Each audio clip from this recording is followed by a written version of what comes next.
Act 3. Normalizing Evolution.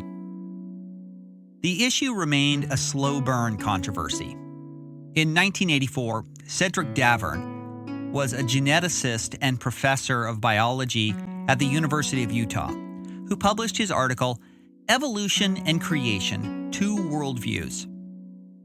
The origins of the article traced back to 1982, when Davern engaged in a debate with a creationist named Duane Gish, who was the associate director of the Institute for Creation Research at the time. It's a useful summary of key disagreements on the meanings of terms and concepts, and again makes the case that evolution and religious belief are not mutually exclusive.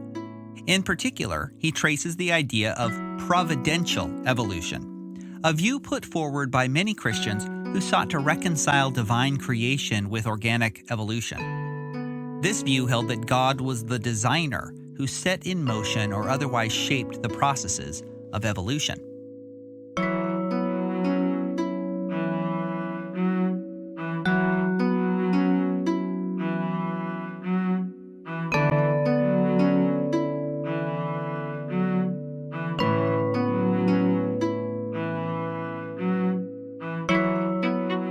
More than a decade passed in the materials that I could find before the subject was addressed again. There was an article by David Bailey, Science and Mormonism, Past, Present, and Future, in the spring 1996 issue.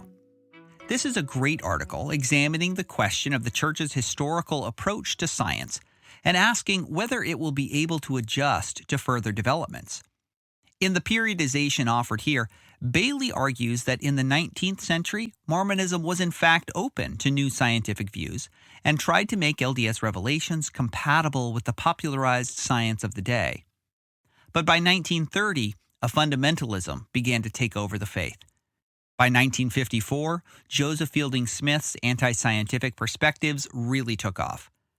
While there were several leaders in the 50s to the 70s that were open to scientific perspectives, especially evolution, others remained vocal opponents. By the 1990s, Bailey noted that a general softening among LDS leadership and published materials had occurred. Then he turns to the future. 25 years later, it's interesting to see how his predictions played out. He anticipates discussions of climate change, as well as new DNA research emerging, as well as many other issues. He mostly asks questions about how theology and church teachings might adapt. Fortunately, he says, the church has one important advantage over many other religious denominations in dealing with the challenges of science: its belief in continuing revelation. In winter 2002, we see a whole set of articles dedicated to science and religion. There are a lot of really great articles here covering evolution as well as other topics. We're going to focus just on the evolution articles. First up is actually an interview with Duane Jeffrey, Thoughts on Mormonism, Evolution, and Brigham Young University.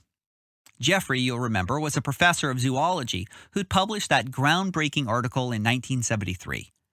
In the interview, he talks about how he got into science as a profession and how he was influenced by the progressive LDS tradition that was thinking about science and religion together. He talks about his experiences teaching at BYU, including how BYU religious education was the primary source of opposition to evolution in the 1970s. Quote, one of the members of the religion faculty wrote a 7-page letter to his dean to tell him he would never participate in such a satanic enterprise as meeting with the scientists on campus, and he never did show up. There are a lot of other great anecdotes, but most important is the story of what happened in 1992. It was that year that the Board of Trustees at BYU approved the creation of a packet of information that countered the anti-scientific biases on campus. This packet includes the earlier anti-science statements, such as the 1909 First Presidency Letter, but also those which indicate that there is no official doctrine on evolution. This packet is handed out to all students at BYU whenever evolution is taught. Anyway, there's a lot more on the problems of creationism and more juicy, gossipy stories in this article. It's really a super fun read. Next up is Michael Ash, The Mormon Myth of Evil Evolution. This was in the same 2002 issue. Ash's article reprises some of the history of controversies over evolution since 1909 and makes the case, somewhat strangely, that this is not an anti-evolution text and is consistent with the official position that there is no official position. Anyway, it goes into a lot more detail on various turning points and episodes in LDS history in the 20th century, focusing especially on controversies over pre-Adamites, a dispute over one of the ways that B.H. Roberts and James Talmage and others proposed to solve the problem of evolution, that Adam was not the first human, but the first human to have a relationship with God. The article also gives a lot of good documentation about just how controversial Joseph Fielding Smith's book against evolution had been among senior church leaders, who seemed to be telling everyone who asked that it was simply his opinion. However, as we mentioned before, these church leaders did little to counter the influence of the book publicly. Ash's article then offers more details about the controversies at BYU, including when Dallin Oaks arrived there as president in 1971 and had to negotiate conflicting feelings between support for scientists on campus and the anti-evolution faction. Ash also gives a lot more detail on the moment of BYU in the 1990s and the important entry on evolution in the 1992 Encyclopedia of Mormonism. Quote, like other myths, he says, both inside and outside the church, the myth of evil evolution is perpetuated by the masses who are unfamiliar with information which refutes such falsehoods. He proposes that the popularity of Dialogue, Sunstone, and the growth of LDS websites would lead to greater acceptance of evolution. 20 years later, I think it remains to be seen. Next is David Bailey, Mormonism and the New Creationism. You'll remember Bailey's 1996 article on the past, present, and future of Mormonism and science. In this article, in the special 2002 issue, Bailey looks more specifically at creation science, the development of views in conservative religious circles that sought to make creationism compatible with evolution, and to do so with a claim to scientific rather than dogmatic arguments. He discusses surveys about LDS attitudes, including the strong prevalence of anti-evolutionary views even among BYU students. Nearly 50% of first-year students in BYU's Biology 101 class denied that evolution happened to humans. By the time these students were in senior zoology classes at BYU, 29% agreed that evolution did not happen to humans. The scientist professors surveyed accepted evolution, but huge numbers of faculty in BYU religious education decried it. That department, then still home to Joseph Fielding McConkie, the heir of the Fielding-Smith-McConkie legacy, was a stronghold of fundamentalism, continuing at least until the early 2000s. Bailey's article traces out this history even more, showing how Joseph Fielding Smith relied on the work of creationists in developing his own ideas, proving that anti-evolution teachings were borrowed from other Christians. He looks at other creationists, creation science, and young earth creationist books published, providing a good survey of the culture of these writings and how they influenced LDS writers.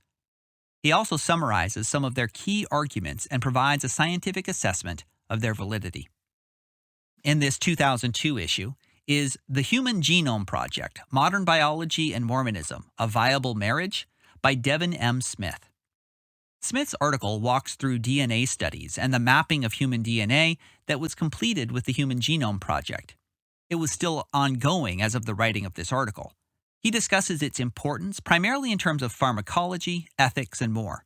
Yet he notes that almost nothing had been said about this massive scientific advance by church leaders. Quote, the ethical issues arising from the Human Genome Project are no longer potential scenarios, but very real situations that will occur and are now occurring.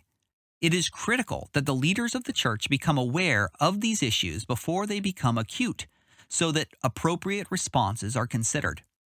There are questions about agency, bodily identity, abortion, and more that are all given new data with this project. I want to mention a brief personal essay in this 2002 issue by Danette Reynolds, Coming Out of the Evolution Closet. It's a humorous story about her conflicts with members of her Ogden, Utah ward, and an experience that probably many members of the church have had with seminary teachers or Sunday school teachers who make some negative remark about how people who accept evolution are stupid or evil. Reynolds offers both humor and good perspective about how to take these comments. Finally, in the spring 2003 issue, David Tolman wrote Search for an Epistemology, 3 Views of Science and Religion. This was literally the issue immediately after the winter 2002 issue on science. So I don't know if they ran out of room or he didn't make the deadline or what, but I think that it should be included in the same time period and really dealing with many of the same kinds of issues. So these few decades saw a couple of important developments. First, we saw greater historical research on the church's anti-evolutionary views. Second, there was a decline in anti-evolutionary voices in the senior leadership of the church during this period. BYU issued a packet on evolution in 1992, and the Encyclopedia of Mormonism, published in 1992, also gave a relatively favorable account of evolution. Senior church leaders hardly spoke about the topic publicly after that. Yet the old teachings remained dominant even as they stood alongside denials of any official position, and the intellectual class in the church continued to try to make room for religious belief and evolution.